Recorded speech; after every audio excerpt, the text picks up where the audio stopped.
Continuamos en este programa de Team Mentoring, que hoy es el primer programa y hoy lo voy a decir, no sé, debe ser por la ilusión que tengo, que es el primer programa, y hoy lo voy a repetir bastante, ¿no? Y continuamos con el siguiente invitado. El siguiente invitado, que es Carlos Pelegrín. A mí me hace especial ilusión que esté Carlos Pelegrín hoy con nosotros, porque me han hablado muchísimo de él. Yo le conozco hoy, no en persona, por referencias, tengo muchas referencias suyas. Hemos cruzado incluso en algunos momentos, hemos pasado por sitios similares, pero realmente es una de esas personas que, bueno, que luego contaré alguna cosa particular de él, pero que dejan huella, ¿no? Carlos Pelegrín, buenas tardes. Buenas tardes, encantado de estar en este momento tan importante, en Sí, este yo programa. creo que si hay alguien que tenía que estar hoy es Carlos Pelegrín, con lo cual fenomenal. Bueno, voy a hacer un pequeño repaso para que conozcáis quién es Carlos Pelegrín, un pequeño repaso por su bio, porque si no nos llevaría mucho tiempo. Pero bueno, es licenciado en Ciencias Empresariales por la Universidad Autónoma, es MBA Internacional, máster en Recursos Humanos por INSEAD, ha estado también en programas de consejeros con ESADE.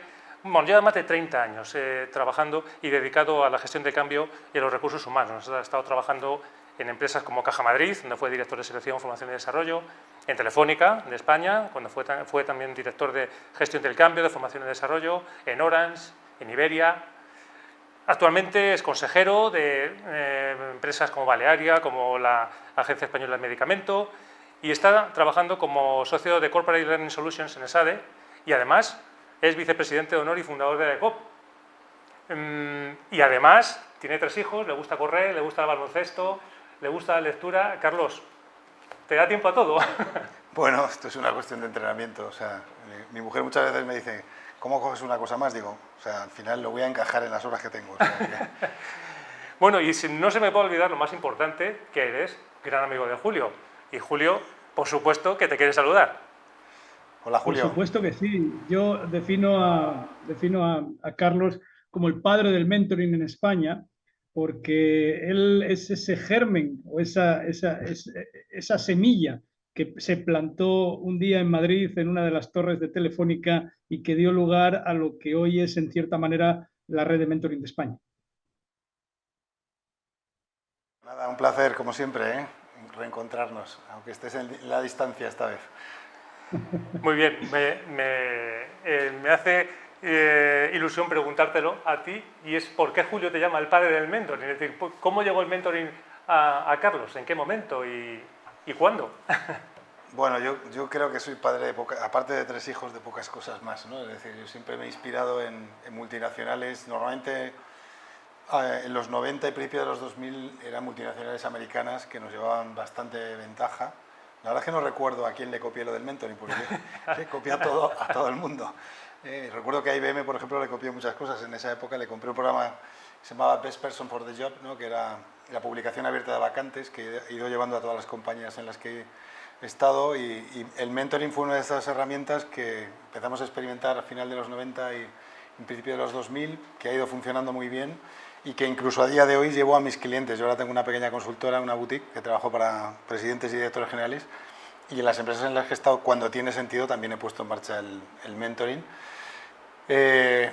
Bueno, yo creo que Julio me llama injustamente el padre del mentoring en España. Seguro que había gente haciendo cosas. Quizá yo sí le di una escala, ¿no? La ventaja, yo estaba en Telefónica en aquel momento. Telefónica valíamos el 45% de la bolsa española, y entonces, claro, cualquier cosa que hicieras en Telefónica era con mucha gente, sonaba, y probablemente por eso me he quedado yo con el título. Bueno, pero también tenía que tuvo que ser un reto muy importante en una compañía tan grande como Telefónica arrancar programas de mentoring, ¿no? Sí, bueno, yo tuve la suerte de entrar en 2001 para hacer la transformación cultural de la compañía, de dar con un presidente como Julio Linares que nos dejó experimentar con muchas cosas en recursos humanos, ¿no? Lanzamos el job posting abierto prácticamente al entrar, hicimos un 360 al comité de dirección, que nadie en el IBEX lo hacía, y pocas todavía en el IBEX lo han hecho a nivel de comité de dirección.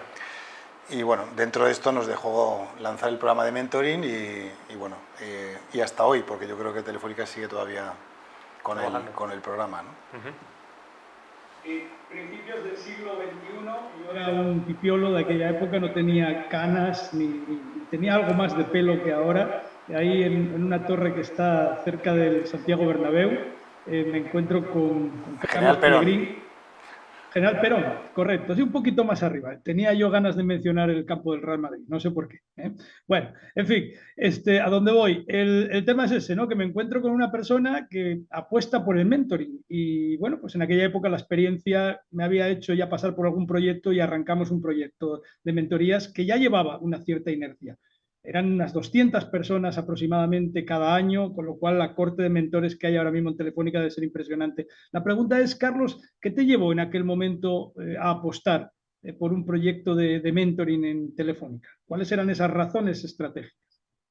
Bueno, una razón primaria, bueno, que era que Telefónica, como os decía, a mí me contrata para hacer una transformación cultural y, bueno, una de las cosas que tuvimos que hacer es renovar la línea de management, ¿no? Hasta que yo llegué, básicamente, la gente llegaba por antigüedad, por fidelidad, o sea, por una serie de criterios del siglo anterior, que no están mal, pero que no puede ser que todo el mundo llegue de esta manera. Entonces, de repente, hicimos un programa de detección de talento y dentro de ese programa había 3 colectivos. El más cualificado, pues lo llamamos Mentor, precisamente. El programa se llamaba Mentor y eran los talentos, los verdaderos talentos de la compañía, que el talento no tiene edad, pero que, bueno, en general eran un poquito más jóvenes que la media, ¿no? Entonces, una de las cosas que planteamos como acelerador de su carrera era darles un programa de mentoring interno con los directores generales y directivos de primer y segundo nivel, el top 80 de la compañía. Ese era el objetivo aparente, ¿no? Luego había otro objetivo que también para mí era muy importante y que era menos visible, que era mejorar la calidad de management de la compañía. En España, y me lo he encontrado en Caja Madrid, en Telefónica, en Orange, en Iberia, en las 4, la capacidad de la que más carecen en general los directivos o directivas es la capacidad de desarrollar equipos. Dentro del diccionario de GEI o cualquier diccionario de competencias que cojamos, el desarrollo de personas. Entonces, mi experiencia es que cuando tú pones a alguien que no tiene esa tendencia natural como tarea primaria a desarrollar personas, cuando luego vuelve a trabajar como manager es mejor jefe también, ¿no? Entonces, ese segundo objetivo también fue muy interesante, ¿no? Que de repente se convirtiese en una tarea primaria de desarrollar personas, no solamente conseguir objetivos de negocio. Y en ese punto, porque es verdad que nosotros, bueno, una también de las bases y de los objetivos que tiene Team Mentoring es acercar a todas las personas que nos escuchan, pues el mentoring, lo que es, experiencias vividas, que puedan entender también los beneficios que tiene, que se consigue, pero muchas veces parece que la figura del mentor y el mentí, bueno, pues está más o menos claro, ¿no?, cuáles son los beneficios, pero a nivel de organización hay veces que no se entiende bien cuáles son los beneficios de programas de mentoring en las organizaciones, ¿no? Entonces, en tu experiencia, que además has estado en grandes empresas y has podido ver y cuantificar, ¿no?, ese tipo de inversiones, ¿cuáles son los beneficios del programa de mentoring en las organizaciones? Bueno, beneficios hay muchos, ¿no? O sea, el primero es un acelerador de carrera clarísimo si se hace bien el proceso. De otro lado, como digo, mejoras el perfil directivo de los directivos actuales. Además, en procesos, por ejemplo, de integración, o sea, ahora he tenido un cliente, por ejemplo, Akzo Nobel, que es una multinacional holandesa, ha comprado Titan Lux. También puede ser una manera, cruzando personas de las distintas empresas, para que esa integración cultural suceda más rápido y sea de manera más natural y nos olvidemos de odios y de rencillas y nos pongamos a construir tarea. Es decir, hay muchas maneras, ¿no? Pero sobre todo, yo en los colectivos de este tipo siempre mido cuánto tardan en alcanzar posiciones directivas y cuánto tarda la media. Y normalmente van muchísimo más rápido las personas que tienen un mentor cualificado. Una cosa que sí quiero decir, que Julio me conoce, yo en esto no soy de las personas cómodas para mis mayores a veces. No he metido a todo el mundo en el colectivo como mentor. O sea, no por el hecho de que tú seas director general vas a ser mentor, ¿no? Y eso es un mensaje que a alguna gente le ha escocido un poquito, ¿no? Es decir, porque, o sea, la primera vez que nos planteamos hacer mentoring de manera muy estructurada y grande fue en Caja Madrid y nos lo planteamos con los prejubilados que se iban, ¿no? Y tuvimos un debate interesante, ¿no? Es decir, oye, los que se van queremos que sean la cultura que se queda o no, ¿no? Y ahí tuvimos un debate interesante, ¿no? Entonces, cuando uno es mentor tiene que ser ejemplo. O sea, para mí una característica fundamental de un mentor es ser ejemplo de lo que quieres construir, ¿no? Y por lo tanto no todo el mundo vale para esto. Todo el mundo vale. Sí, estábamos comentando, Julio y yo, el otro día también sobre un artículo que hablaba de la directora de personal de Microsoft que había utilizado, bueno, algo parecido a mentoring, lo que hacía que la gente cuando se incorporaba en la empresa, pues le ponían a un amigo, al buddy, ¿no? Y le Sí, ponían buddy. a su lado para que le ayudara a esa transición del onboarding y demás. Y decía, bueno, los resultados que tenía del estudio que hizo era que cuando las personas se tenían reuniones con ese buddy hasta 6, 8 veces durante los 3 primeros meses, se disparaba la sensación que tenían las personas del aprendizaje, de la productividad y de la contribución, ¿no? Es decir, se daban cuenta por ellos mismos que habían conseguido desarrollar ese conocimiento muchísimo más rápido, ¿no? Sin duda, bueno, yo creo que es uno de los ejemplos, o sea, yo hablaba un poco del mentoring directivo, pero hay muchas variantes, como bien comentabais antes con Juanjo, y por supuesto, yo creo bastante en esta figura y creo que en un momento de guerra por el talento como el actual, toda compañía debería tener buddies o mentores en la entrada, creo que es una herramienta fundamental. Hace poco has presentado un libro en el cual también tengo la posibilidad de colaborar contigo y el día de la presentación estaba yo contando una anécdota de un mentí que tenías hace muchos años y que llegó tarde, no sé si fueron 2 o 3 veces a las citas que tuvisteis, ¿no?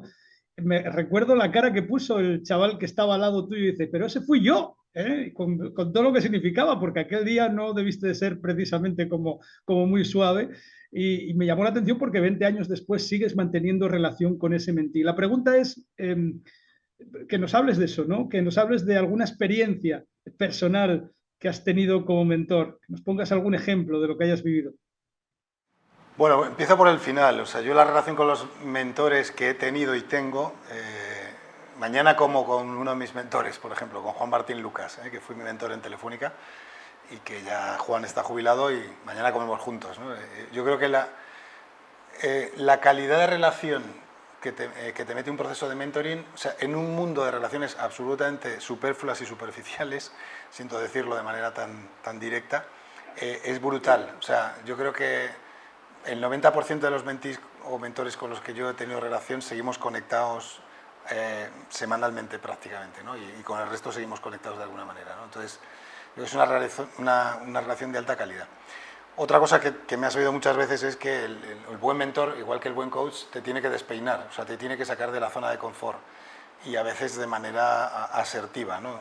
Este caso que comentabas, pues bueno, es una persona que era un poquito egocéntrica, vamos a decir, y que el único tiempo importante era el suyo, ¿no? Entonces, la primera vez como venía de Barcelona, pues yo me la tragué, llegó 20 minutos tarde, y bueno, el tráfico, lo típico, no sé qué, pero a la segunda habíamos quedado en General Perón, en un restaurante muy cerquita, y llegó 40 minutos tarde, o sea 40 minutos sin nada más mandarme un WhatsApp, o sea, bueno, un SMS, que en aquel momento no estaba WhatsApp, ni llamarme por teléfono ni nada. Entonces, cuando el hombre se sentó allí, pues claro, imagínate la escena, ¿no? Yo le dije, oye, digo, en mi vida he esperado a nadie 40 minutos, digo, ni siquiera a la que es mi mujer ni a mi presidente, o sea, digo, hoy te he esperado porque soy tu mentor y te voy a dar una lección, ¿no? Entonces, bueno, a partir de ahí tuvimos una conversación un poquito durita, ¿eh? El hombre quiso invitarme a comer, digo, no, yo te invito a comer y pago yo, o sea, no lo vas a arreglar con esto, pero la lección te la vas a llevar, ¿no? Y bueno, César, que es como se llama, comeré con él la semana que viene, por cierto, sí, me lo sigue recordando, ¿no? Que él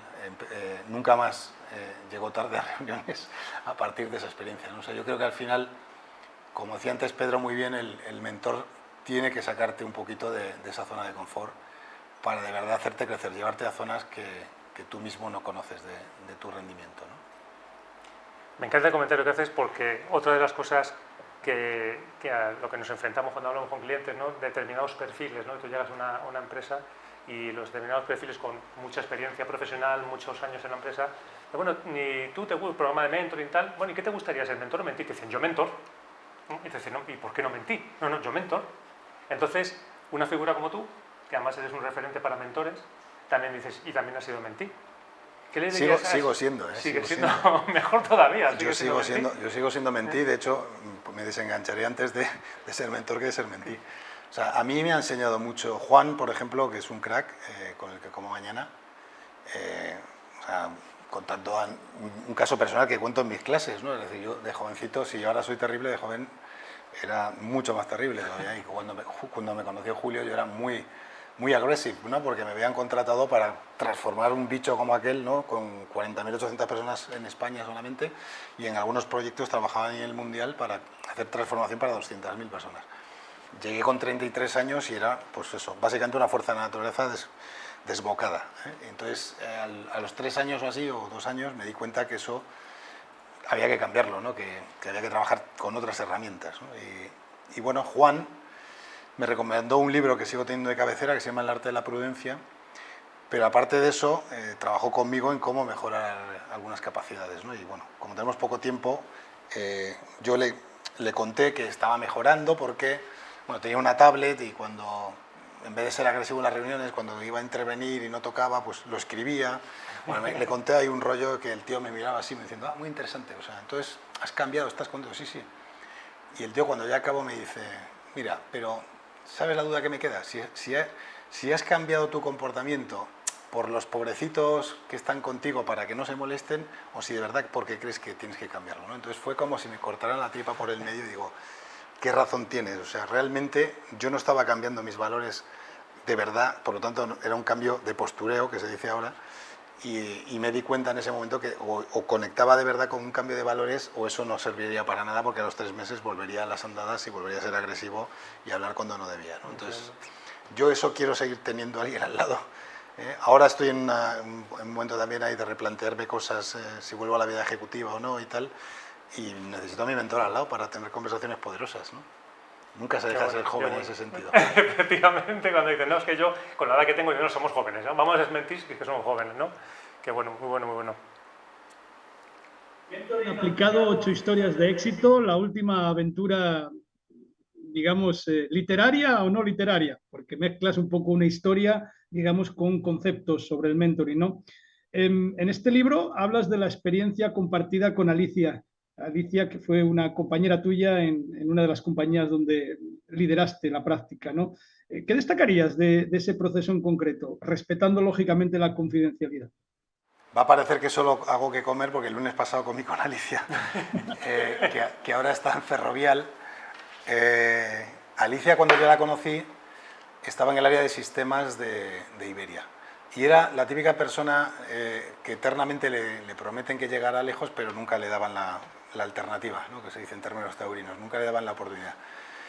A mí me pareció una persona valiosísima, yo conocí a su jefa y le dije, oye, mira, si yo hablaré con ella, si no te da la oportunidad, yo te voy a ayudar a buscar otra oportunidad dentro de la casa. Y de repente surgió una vacante que no tenía nada que ver con sistemas, era en el área de aeropuertos, ¿no? En la T4 en concreto, y un puesto que reportaba al director de la T4, que era amiguete mío. Y dije, oye, Alicia, ¿por qué no te vas a la T4? Y dice, pero eso es mi carrera de sistemas, estudié informática. Digo, pero tú tienes que meterte más en el negocio. Vete a la T4 y luego ya veremos. O sea, le costó un poquito meterse en el lío, pero bueno, se vino a la T4. Cuando ya empezaba a disfrutar en la T4, apenas llevaba 2 años, yo llevaba la integración de organizaciones con British Airways y en el área de sistemas iba por delante, íbamos más deprisa y de repente montamos la estructura corporativa de sistemas. Digo, Alicia, hay una oportunidad en Londres, ella tiene un inglés como el mío actual, o sea, rozando ahí entre el B2 y el C1, justita, y una situación personal complicada porque se acababa de separar. Digo, Alicia, es el momento, o sea, ya que te reinventas, reinvéntete de verdad.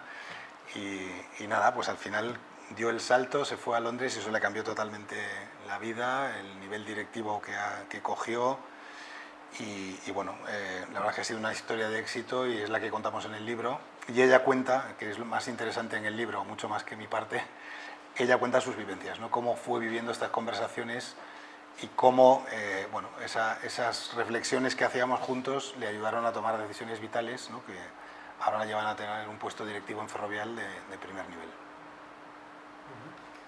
Oye, Carlos, esas relaciones, pues también muchas veces decimos a muchos mentores que la relación tiene que llegar a un momento en el proceso que termine, que finalice, ¿no? Eso no quiere decir que la relación con la persona, ¿no? Tú estás ahora poniendo ejemplos de gente que conoces, llevas con ella mucho tiempo, pero los procesos de mentoring decimos, oye, este tiene un inicio y un final, ¿no? Pero esa relación, ¿tú quieres que es para toda la vida, la que se genera entre mentor y mentir? En general sí, ¿no? Es decir, yo creo que es una relación muy duradera.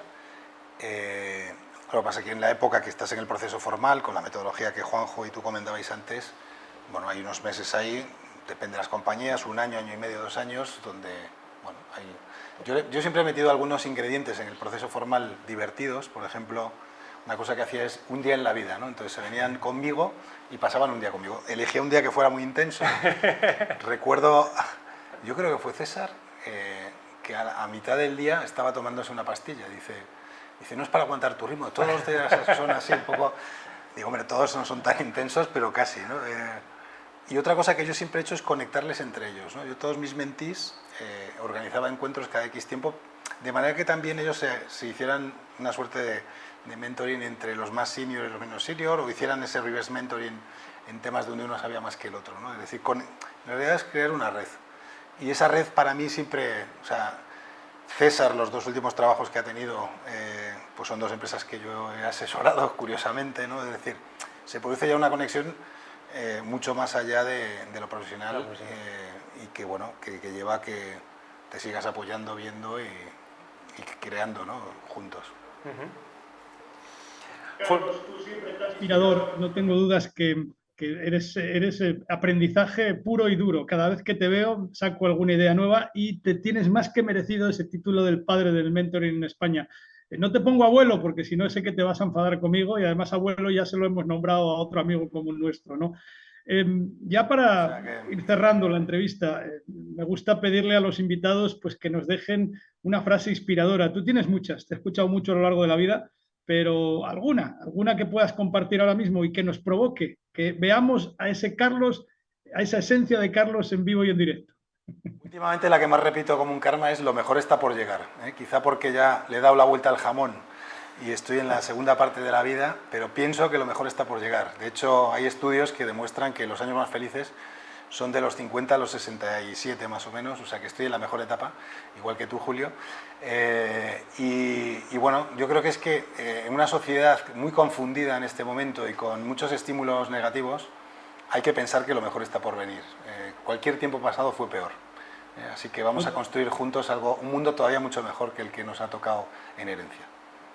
No tengo dudas. Hace poco me decía un buen amigo que ya se nos fue, Carlos Cifuentes, un señor ya de más de 70 años, me decía que la vida profesional empieza a partir de los 50.